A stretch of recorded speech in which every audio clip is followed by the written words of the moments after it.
Hi, my name is Cherish Fleeter, designer of somethingtocherish.com.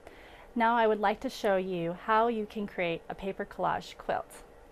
To begin, you can select any numbers of papers from scrapbooking, magazines, whatever kind of papers suit your fancy as you're out and about.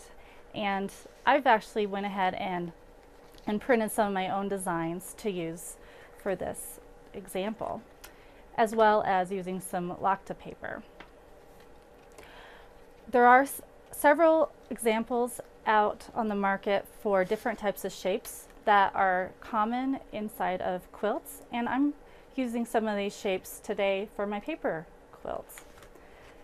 So as you can see, I already have cut out several of these shapes, and I'm going to proceed now and put together a little bit of a paper quilt collage. I'm going to start by arranging my elements and clearing off the area that I'm going to design.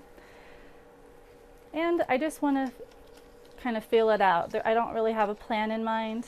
I'm going to look and see what the shapes want to do, and that's part of a collage, is kind of responding to the shapes that you're working with.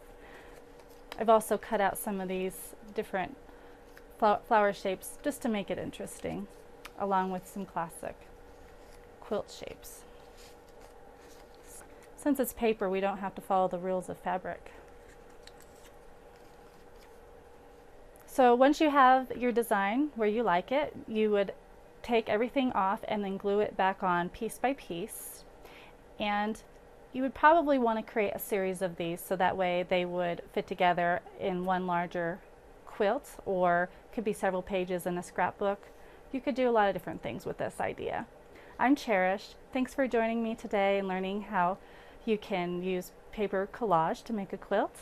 And I hope you'll go live life to the fullest and make it something to cherish.